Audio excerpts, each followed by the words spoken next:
Hello even नमस्कार आणि तुमच्या सर्वांचं घरची कारभारीमध्ये मी शकुंतला चव्हाण मोहिते मनापासून स्वागत करते आणि आजच्या सुंदर आणि नवीन अशा ब्लॉगला सुरुवात करते। तर आजचा दिवस तुमचा छान आनंदाचा सुखाचा आणि उत्साहाने भरलेला असा जाऊ देत। तुमच्या मनातल्या सर्व इच्छा पूर्ण होऊ देत अशी स्वामींच्या आणि बाप्पाच्या चरणी प्रार्थना करून आजचा ब्लॉग लगेच सुरू करूया। तर बघा सकाळी 5:30 ते 10:30 पर्यंतचं माझं जे काही रुटीन असतं सकाळचं ते मी आज तुमच्यासोबत शेअर करणार आहे। तर सकाळी उठल्यानंतर एकतर मी पहिले पाणी तापायला ठेवते, ते ठेवल्यानंतर अंथरुण जे काही असेल ते माझं उठलेलं तेवढंच फक्त उचलावं लागतं, कारण बाकी सगळे झोपलेले असतात। त्यानंतर मग सगळं आवरून झाल्यानंतर थोडंफार मग मी आत्ता बघा खिडकी वगैरे ओपन केली आहे, कारण आता मला सगळं झाडू वगैरे मारून घ्यायचं आहे। तर बाकी सगळे झोपलेले आहेत। आरू फक्त उठली, आरूचं काही सांगता येत नाही, ती कधी माझ्या आधीसुद्धा उठते, कारण तिला लवकर जाग येते आणि लवकरच ती उठते। तर बाहेरची हॉलची सुद्धा मी आता खिडकी उघडली, छान फ्रेश हवा येते सकाळ सकाळी। फक्त लाईट्स वगैरे लावलेले नाही आहेत, कारण बाहेर अजून हे लोक झोपलेले आहेत। तर बाहेरचं तुम्ही वातावरण बघू शकता बघा, आता 5:30 म्हणजे 5:45 वाजायला आलेले आहेत। तर आता मी सगळं झाडू वगैरे मारून घेते। पहिले किचनमधलं आधी म्हटलं आतल्या आत इकडच्या इकडेच भरून घ्यावा, कारण तिकडे सगळे झोपलेत, ते अंथरुण आहे अर्धा अजून, त्यामुळे मग तिथं बाहेर नेला की सगळीकडचंच म्हणजे अंथरुणावरती हे होईल, म्हणून म्हटलं हा आतमध्ये आधी झाडू मारून घ्यावा। ॲक्च्युली आपण रात्रीचं सगळं क्लीन करून झोपतो, तरीसुद्धा सकाळी उठल्यानंतर झाडू मारल्यावर किती सारा कचरा निघतो किंवा धूळ निघते, हे खरंच रोज मी एक्सपिरियन्स करते। तुम्हालाही जाणवतं का मला नक्की सांगा। त्यानंतर मग हॉलचं सुद्धा मी झाडू वगैरे मारून घेतला, तोपर्यंत ते उठले होते आणि अनिश फक्त झोपला होता। हॉलमधला झाडू मारत मी डायरेक्टली बाहेरच काढलं सगळं, म्हणजे म्हटलं की लगेच गॅलरी वगैरे झाडून घ्यावी। तर इथे माझं जे काही खाऊच्या पानाचं झाड आहे नागवेलीचं, तर छान असं फुटलं होतं, त्याला व्यवस्थित मी सेट केलं आणि आता हा जो काही दृश्य आहे ते तुम्ही स्वतः एक्सपिरियन्स करा, खूप छान वाटतंय। तर मी व्हॉइस ओव्हर नाही करत, तुम्ही ते फील करा।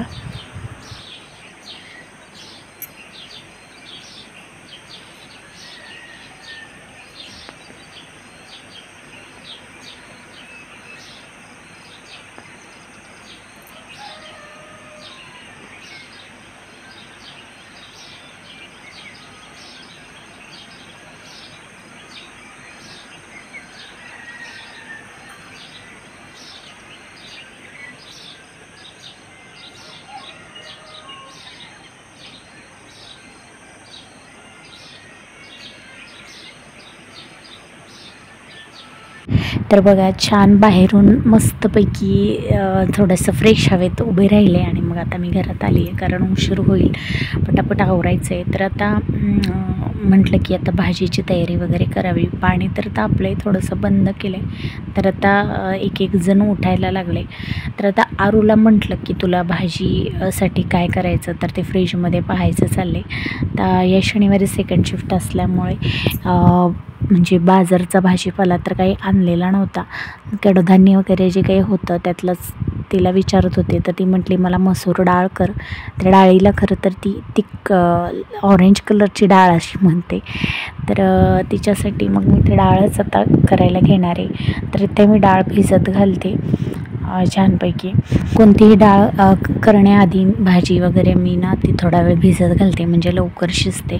तर आता मसूर डाळ म्हटल्यानंतर डाळ कांदा करायचा आहे, मग कांदा तर पाहिजे। तर म्हटलं की आता एकदमच सगळा कांदा कापून घ्यावा, म्हणजे काही फोडणीचं जे काही सामान आहे ते सगळं एकदमच कापून घ्यावं असं म्हटलं। तर आता मी एकदम नाश्त्यासाठी आणि भाजीसाठी कांदा कापून घेते आहे। माझं चाललेलं आहे त्याच्यामध्ये मध्ये आरूची पण लुडबुड सुरू आहे, मला कधी अंघोळीला पाणी देणार आहे, मला अंघोळ करायचे किंवा काय, किंवा आता कशाची भाजी तीच बनवते का, असं तिचं अधूनमधून सुरू असतं। आणि कांदा कापून झाला, मग ते वेगवेगळ्या पोर्शनमध्ये पार्टिसिपेट करून ठेवलेला आहे, म्हणजे नाश्त्याचा वेगळा, भाजीचा वेगळा। त्यानंतर मग कोथिंबीर मी घेतली, कोथिंबीर लगेच आधी स्वच्छ धुवून घेतली, कढीपत्ता पण धुवून घेतला, कढीपत्त्याचे एक पान असं म्हणजे हे करून पानं काढून घेतली त्याची, भाजीसाठी एक साईडला ठेवला आणि नाश्त्यासाठी एक कोथिंबीर पण धुवून घेतलेली स्वच्छ, ती आता छानपैकी कापून वगैरे घेतली आणि त्याचबरोबर मग मिरच्या पण लगेच नाश्त्यासाठीच्या कापून घेतल्या. म्हणजे एकदाची ही सगळी काही प्रिपरेशन झाली की मग लगेच मी फ्रेश होऊन आले की लगेच भाजी आणि नाश्ता वगैरे बनवून घ्यायला पटकन बरं पडतं. त्यामुळे जे काही कापायचं वगैरे असतं ना भाज्यांसाठी नाश्त्यासाठी ते मी एकाच वेळी कापते. सारखं ते कट करत बसत नाही. प्रत्येक वेळी मग तेच करावं लागतं. तर हे बघा या साईडचा जो काही कांदा वगैरे जे काही कटिंग आहे ते सगळं भाजीचं आहे आणि या साईडचं जे नाश्त्याचं आहे. तर चला आता मी पटकन पीठ पण मळून घेते. म्हणजे काय होतं की पीठ छान मुरतं. पीठ म्हणजे तेच की कणिक आपल्या चपातीसाठीचं. तर मग आता मी परातीत आधी मीठ घेतलेलं आहे. तर आता अलीकडे मला ही सवय लागली की आधी मीठ टाकते मी परातीत, त्याच्यानंतर मग पीठ वगैरे. आधी तसे नव्हते करत. तर चला छानपैकी असं पीठ मळून झालेलं आहे. कणिक आपली चपातीची छान अशी मळून झाली आहे. तर एकदम सर्व मळून झाल्यानंतर मी थोडंसं तेल लावते त्याला. तेलाचा हात घेऊन ती अशा प्रकारे ठेवून देते. तर आता परात मी घासायला टाकले. परातीचा खूप पसारा होता म्हणून मी जे झाकण आहे ना त्याच्यामध्येच एका साईडला कोरडं पीठ आणि एका साईडला जे काही मळलेलं आहे ते साईडला ठेवून दिलं आहे. आता झाकून ते छान मुरेल तोपर्यंत आता मी चाललेले आहे आंघोळ वगैरे करून घेण्यासाठी. माझं पाणी काढून घेतलं आणि बाकीच्यांसाठी पाणी ओतलं. तर आता मी छान फ्रेश होऊन आले आंघोळ वगैरे करून. तर आता मी आवरून घेते आधी पटकन. आता इथे यांचं काही ना काही सुरूच आहे. हा पण उठला आणि उठल्यानंतर त्याचं चाललं आहे की मला खायला पाहिजे किंवा काय. पटकन माझं आता आंघोळ झाली आहे, फ्रेश झाले. तर म्हटलं आधी दिवा लावून घ्यावा देवाचा. मध्ये देवपूजा करून घेतली. सोबतच लगेच रांगोळी वगैरे काढून घेतली देवाची. कारण काय होतं की कधी म्हटलं ना की आधी पटकन देवपूजा करून घेऊया, बाकीचं नंतर राहिलं की राहून जातं. आणि आज जरा वेळ होता म्हणून मग पटकन एक हातीच करून घेतलं. छान अशी देवपूजा सकाळी झाल्यानंतर अगदी फ्रेश वाटतं. तर तसंच थोडंसं पटपट आवरायचं चाललेलं माझं. कारण आरूचा टिफिन पण वेळेत होणं महत्त्वाचं होतं.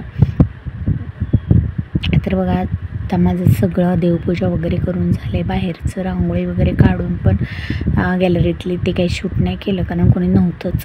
ह्यांनी कसं बसं ते देवपूजेचं शूट केलं कारण मोबाईल हातात बघितला की अनिशसुद्धा वागतो. तर इथे माझी झालेली आहे आता बघा भाजीची फोडणी देऊन. तर आरूला जसं मगाशी मी म्हटलं की तिला डाळ कांदा पाहिजे होता. तर मसूर डाळ ती म्हटली मला ती डाळ पाहिजे. मग तिच्या डब्यासाठी मग तीच आमच्यासाठी पण होते दुपारपर्यंतच्या जेवणासाठी. तर छानपैकी आता भाजीची तयारी झाली. म्हणजे भाजी करून झाली. एका साईडला चहा पण ठेवलेला आहे. दोन्ही गॅसवर दोन्ही प्रकारचं काही ना भाजी आणि चहा सुरू आहे. तर अधूनमधून ते पण बघावं लागतं. आणि इकडे मग आरूचं मला वेणी घालून द्यायचे. कधी 2 वेण्या घालते म्हणजे 2 बो घालते, कधी मग असा एकच घालते आणि बेल्ट लावते. पण तिचं ते आवरून द्यावं लागतं. तर इकडे चहा उसळला आहे. त्यानंतर छान अशी भाजी शिजलेली आहे. तर लगेच मी नाश्ता करून घेतला कारण आरूचं आवरून दिलं की मग तिला नाश्ता द्यावा लागतो.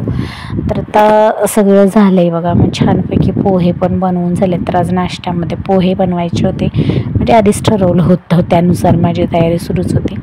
तर चला आता आम्ही सगळे नाश्ता करून घेतो. तर कधी काय होतं की नाश्ता नसेल, काही चपात्या वगैरेचाच नाश्ता असेल तर मग मला नाश्ता करायला भेटत नाही. आणि म्हणजे माझं सगळे गेल्यानंतर नाश्ता असतो. पण आज वेळ होता आणि लवकर झालं होतं. तर मग सगळ्यांसोबत मी सुद्धा चहा वगैरे घेतला, नाश्ता वगैरे.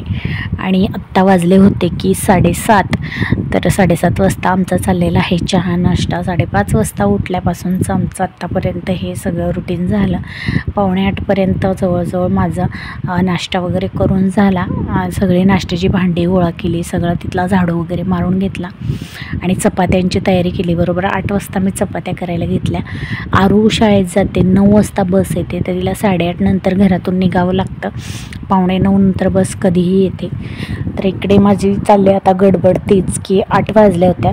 पण बाकी सगळं झालं होतं. असा अर्धा तिचा डबाही भरून झाला होता. शॉर्ट ब्रेकसाठी पोहे दिले होते आणि भाजी वगैरे डब्यात भरून घ्यायची होती फक्त आणि चपात्या घालायच्या होत्या.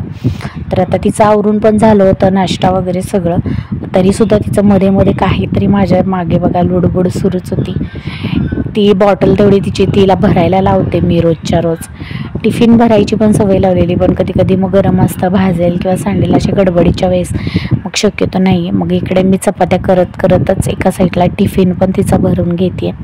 तर अशी सकाळची खूप सारी गडबड असते आणि त्यात आज म्हणजे सेकंड शिफ्ट आहे म्हणून तर बरं आहे. फर्स्ट असल्यानंतर मग दोघांच्या दोन्ही बाजूनी घाई उठते. नाश्त्याची असो, अंघोळ्यांची असो किंवा मग टिफिन भरण्याची असो, एकदम फास्टमध्ये सगळं आवरावं लागतं आणि खूप गडबड होते. तर आता माझं सगळं झालं आहे. आरूसुद्धा स्कूलला गेली आणि अनिशा आणि तिचे पप्पा दोघंजण तिला सोडायला गेलेत. तर आता माझं सगळं मी जे काही सांडलेलं पीठ वगैरे काय असेल ते आता जो आधीचा कपडा होता किचनवरचा त्याने छान असं क्लीन करून घेतलं. पटापट चहा नाश्त्याची आणि आमची जी काही स्वयंपाकाची भांडी निघली होती ती आता मी घासून घेतली. रात्रीच्या जेवणाची शक्यतो रात्रीच घासलेली असतात, त्यामुळे आता काही जास्त पडत नाहीत. तर आता भांडी छानपैकी घासून घेतली. तोपर्यंत पटकन पिठाची चाळण दिसली, ती पण एका हाती धुवून घेतली. आणि मग आता नवीन जो किचनसाठी दिवसभराचा कपडा आहे तो सकाळचा मी काढून घेते. त्याने परत एकदा किचन क्लीन झाल्यावर पुसून घेतले, शेगडी, किचन ओटा वगैरे, आणि सगळी क्लिनिंग माझी व्यवस्थित झालेली आहे. आता किचनमधलं काम जे काही होतं ते. तर बघा अशा प्रकारे माझं किचनमधलं काम झालेलं आहे. आता वाजलेले आहेत 9 आणि 9, 9:15 माझं जे काही भांडी असतील चहा नाश्त्याची आणि किचन वगैरे आवरून झाले. त्यानंतर आता जसं की मी बेडरूमचा सेटअप किचनमध्येच केला आहे. मग आता सकाळी सगळं झाडलेलं असतं तरी पण मग मुलं इकडे तिकडे जाईपर्यंत ना काही ना काही सांडवतात. मग ते सगळं मी बेड व्यवस्थित केला, झाडून घेतला, सोफा पण झटकून घेतला, व्यवस्थित सगळं लावून घेतलं आणि मग पुन्हा एकदा कचरा काढून घेतला पूर्ण रूमचा. तर सकाळपासून ही दुसरी वेळ होती, अगदी 2 तासात पुन्हाच कचरा काढायला घेतला तरी कचरा निघतो, कारण लहान मुलं म्हटलं की काही ना काही सांडणं वगैरे असतात. गॅलरी सकट सगळं झाडून घेतलं. त्यानंतर मग आता माझे झाले कपडे धुवून झाले माझे बरोबर 10 वाजता. तर आता दसरा आलेला आहे त्यामुळे मग म्हटलं की अंथरुणं वगैरे धुवून घ्यावीत. आता नेहमीची ठेवणीतली जी आहेत ती काय मी धुणार नाही, रोजच्या वापरातलीच धुवून घेतलेत. आज सुरुवात केली आहे. गोधड्या वगैरे मी मग खाली जाऊन वाळत घालून आले आणि रोजचे जे कपडे आहेत छोटे ते सगळे मी गॅलरीतच घालते. वरच्यावर ग्रिलवर अर्धे आणि ग्रिलच्या खालच्या बाजूला मी एक रशी बांधले, त्याच्यावरती मग काही कपडे जे असतात मोठे ते त्याच्यावर, आणि छोटे कपडे जे काही असतात मुलांचे ते टी-शर्ट्स वगैरे, पॅन्ट, शॉर्ट्स ते सगळे ग्रिलवरती बसून जातात. मग तिथेच माझं पण चाललं आहे, कारण आता अनिशला पण स्कूलला सोडायला जायचं आहे. त्याची मस्ती सुरूच आहे आरूला सोडून आल्यापासून. तर आत्ता माझं बघा सगळं काम झाल्यानंतर मग मी चेंज करते, गाऊन वगैरे साडी वगैरे वेअर करते आणि मग अनिशला शाळेत सोडायला जाते. तर अशा प्रकारचं माझं सकाळी 5:30 ते 10:30पर्यंतचं हे रुटीन असतं. तर कसं वाटलं माझं आज हा रुटीन ब्लॉग ते कमेंटमध्ये नक्की सांगा. भेटू लवकरच उद्याच्या नवीन ब्लॉगमध्ये नवीन व्हिडिओसह. तोपर्यंत सर्वांना बाय बाय. श्री स्वामी समर्थ. आणि चॅनलला सबस्क्राईब करा, बेल आयकॉन क्लिक करा आणि लाईक करायला विसरू नका. तर भेटू लवकरच नेक्स्ट ब्लॉगमध्ये. बाय.